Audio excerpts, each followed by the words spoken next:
Traffic कानून शिकन हो जाएं होशियार। ट्रैफिक पुलिस ने शहरियों को मोटरसाइकिलों की नंबर प्लेट लगाने के लिए 10 दिन का अल्टीमेटम दे दिया।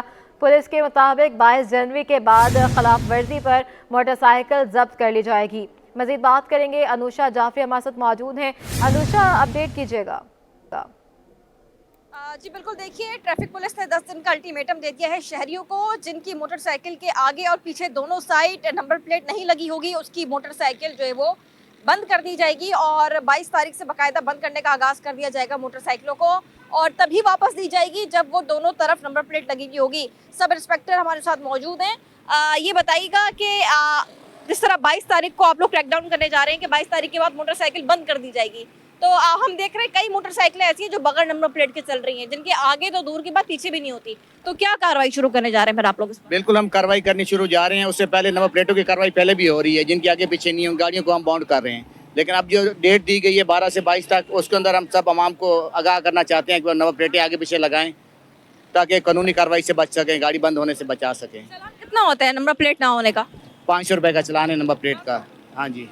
अच्छा, अगर आगे पीछे नहीं होगी तो उसको जब्त करके जो है वो रख ली जाएगी, उसके बाद जो है वो लगाई जाएगी। उसके बाद जो जब नंबर प्लेटें लेकर आएगा वो चालान भरेगा और नंबर प्लेटें लगा के गाड़ी यहाँ से लेके जाएगा। उसके बगैर हम गाड़ी उसको रिलीज नहीं देंगे। अच्छा, हम देख रहे हैं कि सड़कों पर हजारों मोटरसाइकिलें ऐसी हैं जो बगैर नंबर प्लेट के और जाली नंबर प्लेट के चल रही है, उनके खिलाफ कार्रवाई क्यों नहीं होती? उसको हम फैंसी नंबर प्लेट बोलते हैं, हम उसकी नंबर प्लेटें खोलते हैं और ये तो रोजाना की बुनियाद पे कार्रवाई शुरू है फैंसी नंबर प्लेट की। तो लेकिन ये बगैर आगे नंबर प्लेट और पीछे नंबर प्लेट की ये जो है, ये अभी जो टाइम दिया है दोनों तरफ की, ये 12 से 22 तक है। उसके बाद इसके खिलाफ भी कार्रवाई की जाएगी। उसको हम कहते हैं फैंसी नंबर प्लेट, जो चमकीली लगाई होती है, प्लास्टिक की ब्लैक या रेड या इस किस्म की लगाते हैं, उसके खिलाफ कार्रवाई तो भरपूर जारी है इस वक्त।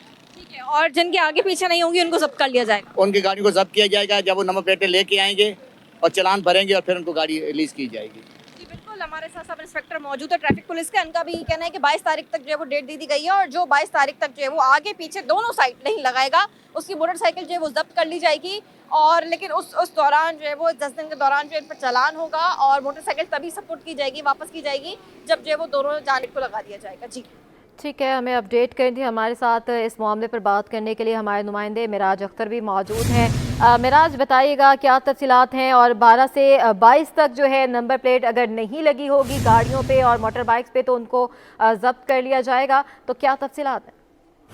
हाँ जी बिल्कुल, देखिए ट्रैफिक पुलिस की जानिब से ये एक नई मुहिम शुरू की गई है, क्योंकि कराची में इस वक्त जो है वो लाखों की तादाद में ऐसी मोटरसाइकिलें हैं जिन पर अक्सर पे तो हमने ये देखा है कि नंबर प्लेट ही नहीं लगी होती, और जो ज़्यादातर बाइकें हैं उनमें पिछली मुकाम पर तो नंबर प्लेट लगी होती है लेकिन फ्रंट पे नहीं होती है। लोग मुख्तलिफ जो है डिज़ाइन की चीज़ें बनवा के वहाँ लगवाते थे, क्योंकि उनको कोई पूछने वाला नहीं होता।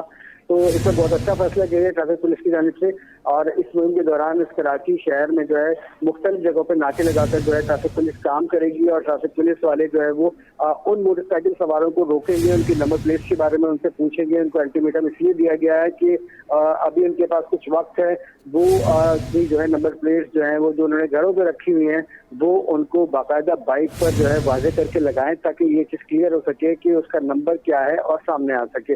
और जिस शख्स ने अपनी मोटरसाइकिलों पर नंबर प्लेटें नहीं लगाई उनके खिलाफ सख्त कार्रवाई होगी। पहले फेज में जो है उनके खिलाफ जो है उनके चालान किए जाएंगे, और दूसरा फेज काफी सख्त होगा, उसमें जब्तगी के जो है अहकाम दिए गए हैं डीआईजी ट्रैफिक की जानिब से। और ये ऐसी मोटरसाइकिल जिस पर नंबर प्लेट सिर्फ एक लगी होगी या नहीं होगी उसको जब्त कर लिया जाएगा और फिर वो कोर्ट के ऑर्डर से छोड़ी जाएंगी। तो बहरहाल बहुत अच्छा इकदाम है ट्रैफिक पुलिस की जानिब से, और बहुत जरूरी भी है क्योंकि इस वक्त इस शहर में रोज आने की बुनियाद पर हजारों की तादाद में नई मोटरसाइकिलें जो है वो सड़क पर आ रही हैं। तो वैसे भी तो ट्रैफिक का मसला भी बनता है, और दूसरी बात यह कि कानून की पासदारी कायम करने के लिए भी ये ट्रैफिक पुलिस की जानिब से अच्छा कदम है। मिराज अख्तर हमारे साथ मौजूद हैं। मिराज, ये भी बताइएगा, जाली नंबर प्लेट्स जो लोग बनाते हैं, जो दुकानदार जहां से ये बना के देते हैं, उनके खिलाफ क्या कार्रवाइयाँ होंगी?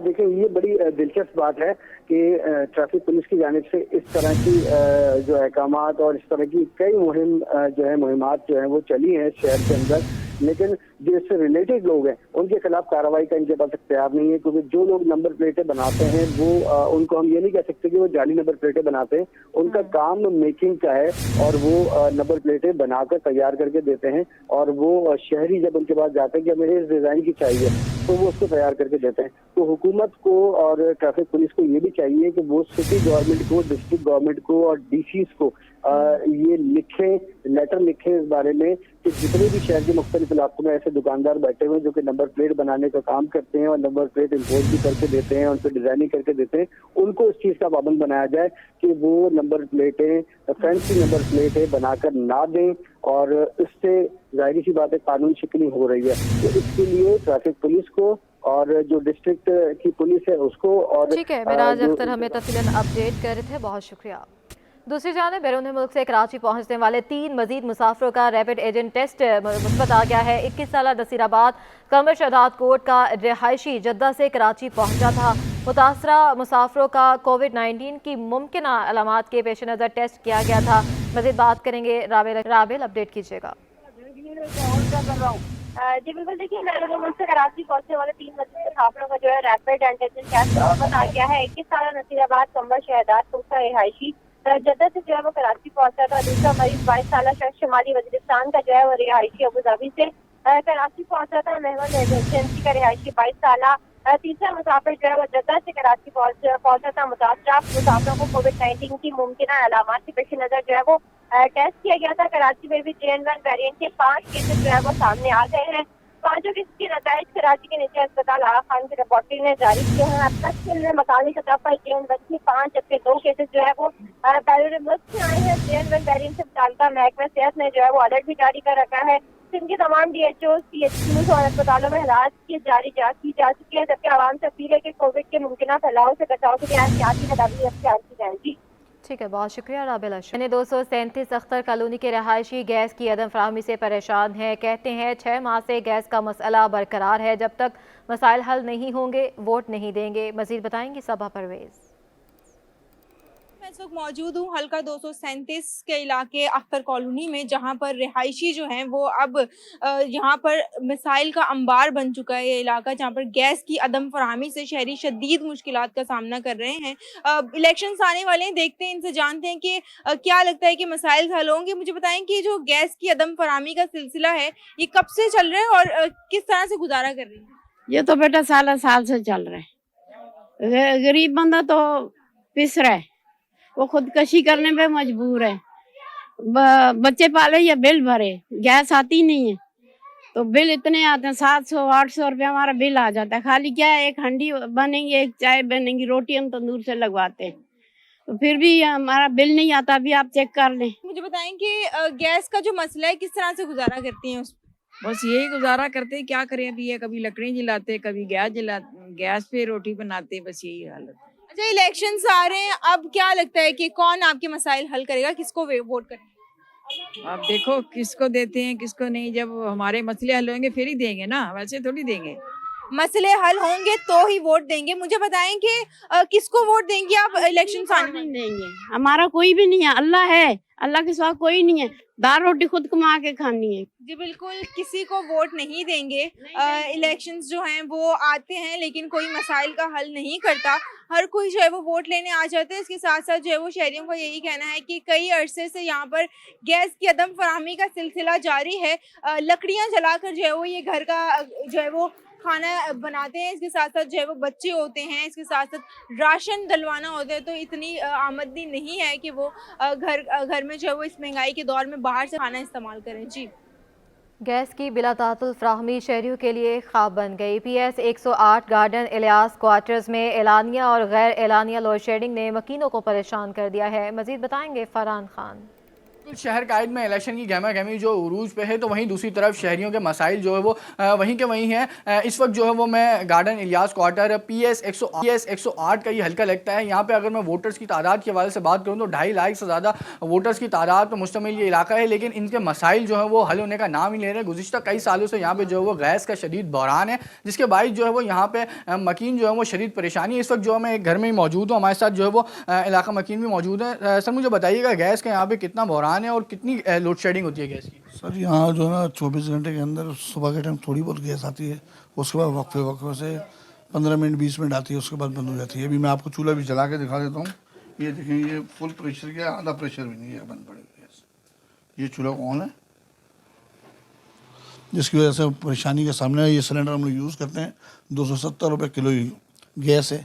अब बताएं 5 जने अगर घर पे रहें तो ये गैस सालाना महीने में कितना बिल आ जाता है गैस का, और 3000 से 4000 रुपये गैस का बिल आ जाता है महीने में। अच्छा सर, मुझे बताइएगा कि अब जो आइंदा आने वाले इंतखाबात हैं, जो गहमा गहमी जो है वो अरूज पे, आइंदा आने वाले इंतखाबात में किस उम्मीदें हैं कि किस उम्मीदवार को जो है वो इस हल्के से मुंतखब करने की? सर इस टाइम तो किसी से भी उम्मीद नहीं लगाएं तो बेहतर है, क्योंकि हमारे ये गैस और बिजली का बहरान है।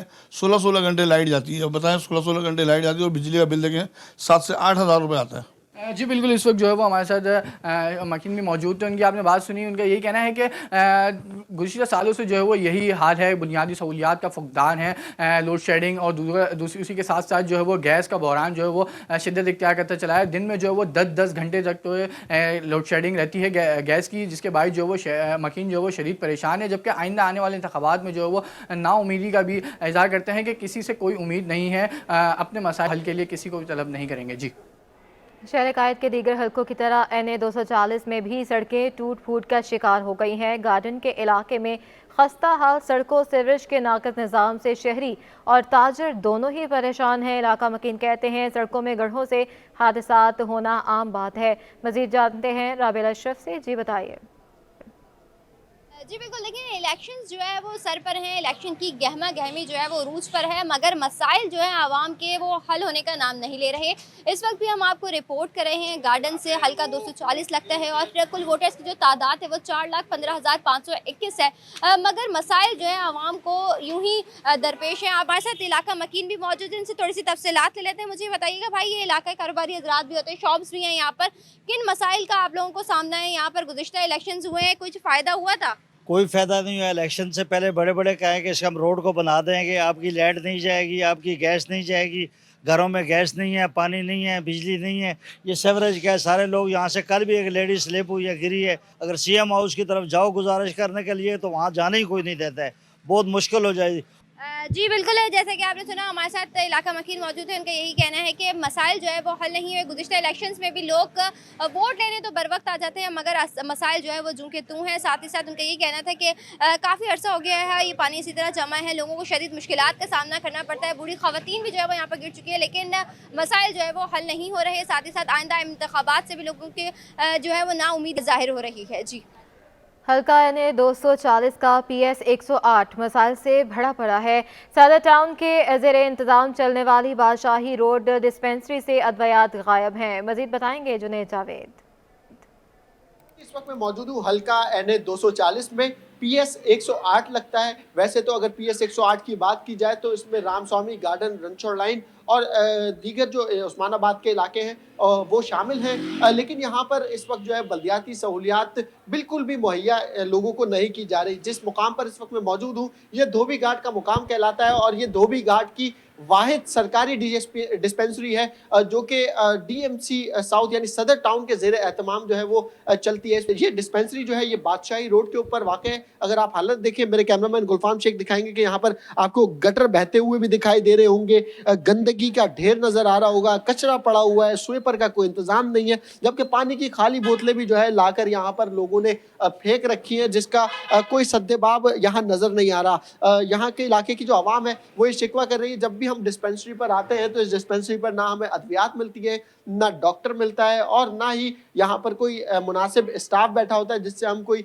बात कर सकें। ताहम दूसरी जानिब जो डिस्ट्रिक्ट हेल्थ ऑफिसर है डॉक्टर सुनीता, वो ये दावा करती है कि अभी तक जो है इनको फंड्स नहीं मिले, जिसकी वजह से टेंडर नहीं हो पाया और टेंडर ना होने की वजह से अभी तक जो है वो किसी भी किस्म के अद्वियात की फराहमी जो है वो डिस्पेंसरी में नहीं हो पाई है। ये वो वाइड डिस्पेंसरी है इस इलाके की जहाँ पर लोग आना चाहते हैं, क्योंकि उस्मानाबाद और धोबी घाट का ये वो इलाका है जहाँ पर गरीब आवाम बसती है और ये वो लोग हैं जो कि बड़े मेडिकल सेंटर, बड़े हॉस्पिटल्स और बड़े जो क्लिनिक्स हैं उनकी फीस अफोर्ड नहीं कर पाते। ताहम वो भी ये लोग मुतालबा कर रहे हैं कि अब यहाँ पर जो है अद्वियात की फराहमी को मुमकिन बनाया जाए, डॉक्टर्स को बिठाया जाए ताकि बेहतर तरीके से यहाँ के लोग इलाज हो सके। जी। महकमा सर्विसेज जनरल एडमिनिस्ट्रेशन कोऑर्डिनेशन के सेक्शन अफसर अशरफ हुसैन अंसारी को डेप्यूटी सेक्रेटरी के ओहदे पर तरक्की दे दी गई। महकमा सर्विसेज जनरल एडमिनिस्ट्रेशन कोऑर्डिनेशन ने नोटिफिकेशन भी जारी कर दिया है। इस बारे में मजीद बात करेंगे हमारे नुमाइंदे आज़ाद नोडियो हमारे साथ मौजूद हैं। जी आज़ाद, बताइएगा। जी बिल्कुल, सिंध सरकार ने 17 ग्रेड के सेक्शन अफसर अपील 3 जो महकमा सर्विसेज जनरल एडमिनिस्ट्रेशन व कोऑर्डिनेशन के मातहत है, अशरफ हुसैन अंसारी जो 17 ग्रेड के अफसर है उनको 18 ग्रेड के ओहदे पर तरक्की दे दी। ये तरक्की सूबाई सिलेक्शन बोर्ड 3 की मंजूरी के बाद दे दी गई है। अब जो है 17 ग्रेड के अफसर अशरफ हुसैन अंसारी डिप्टी सेक्रेटरी के ओहदे पर विराजमान होंगे। ये 18 ग्रेड के ओहदे पर मिलने के बाद डिप्टी सेक्रेटरी बन चुके हैं। अब जो सिंध हुकूमत इनकी तैनाती बतौर डिप्टी सेक्रेटरी के ओहदे पर किसी महकमे में करेगी। अशरफ हुसैन अंसारी मुख्तलिफ महकमों में बतौर सेक्शन अफसर के ओहदों पर विराजमान रहे। इस वक्त सेक्शन अफसर अपील 3 एसएनडीटी के माध्यम काम कर रहे थे, लेकिन इस वक्त जो सिंध हुकूमत ने उनको सीनियरिटी के लिहाज से अगले 18 ग्रेड में तरक्की दे दी है, जिसका महकमा सर्विसेज जनरल एडमिनिस्ट्रेशन व कोऑर्डिनेशन ने सूबाई सिलेक्शन बोर्ड 3 की मंजूरी के बाद नोटिफिकेशन भी जारी कर दिया है। जी ठीक है, बहुत शुक्रिया। कराची के महकमा पुलिस में ब्लैक कंपनी एक बार फिर फाल हो गई है। डीआईजी ईस्ट जोन ने जराइम पेशा अफराद से राबतों और बदनवानी में मुलव्वस एहलकारों को मुअत्तल कर दिया है। मुअत्तल एहलकारों को ब्लैक कंपनी में रिपोर्ट करने के अहकामात जारी कर दिए गए हैं। मुअत्तल किए जाने वाले अफसरान और एहलकारों की फहरिस्त भी मंजर आम पर आ गई है। कराची के महकमा पुलिस में ब्लैक कंपनी एक बार फिर फाल हो गई है। मज़ीद बात करेंगे मिराज अख्तर से। जी मिराज, बताइएगा। देखिए जी, साबिका आईजी सिंध और एडिशनल आईजी की जानिब से ब्लैक कंपनी बनाई गई थी, जिसमें उन पुलिस अफसरान और एहलकारों के खिलाफ कार्रवाई करके उनको भेजा जाता था जो कि करप्शन में जुर्म पेशा अनासर की पुष्ट पनाही करने में मुलव्वस होते थे। तो ये एक बार फिर से फाल हुई है और गुज़िश्ता जो दिनों डीआईजी ईस्ट जोन है गुलाम असफर महतर, इन्होंने अहकाम जारी किए हैं और बाकायदा एक लिस्ट भी जारी की गई है जो 6021 को मौसूल भी हुई है। और इसके मुताबिक जो है 74 पुलिस अफसरान और एहलकार हैं ईस्ट जोन के, जिनमें कोरंगी और डिस्ट्रिक्ट मलीर के भी और ईस्ट के भी तमाम अफसरान और एहलकार शामिल हैं जो कि करप्शन में मुलव्वस थे, जिन पर इल्जाम थे करप्शन के, और उनके खिलाफ जो है इंटेलिजेंस रिपोर्ट्स की बुनियाद पर कार्रवाई करते हुए इन 74 पुलिस अफसरान और एहलकारों को ब्लैक कंपनी ट्रांसफर कर दिया गया है अब, और इनको मुअत्तल भी कर दिया गया है। Black company district east zone में बनाई गई है हेडक्वार्टर में, जहां ये अफसरान रोजाना की बुनियाद पर आकर अपने 8 घंटे की ड्यूटी को पूरा करेंगे और अपनी एंट्री कराने के बाद वहां से रवाना हो सकेंगे और इसके अलावा किसी भी ऑपरेशनल काम में ये हिस्सा नहीं ले सकेंगे। तो डीआईजी ईस्ट के हवाले से हमारी मजीद बात हुई है तो उनका ये कहना है कि एहतसाबी अमल जो इनका इंटरनल है वो बिल्कुल जारी है, और जिस पुलिस अफसरान और एहलकार के खिलाफ करप्शन की शिकायत आती है और इंक्वायरी में साबित होता है कि वो एहलकार किसी भी किस्म के जुर्म में या रिश्वत सताने में मुलव्वस है, तो उसके खिलाफ कार्रवाइयाँ इसी तरह जारी रखी जाएंगी। जी ठीक है, बहुत शुक्रिया।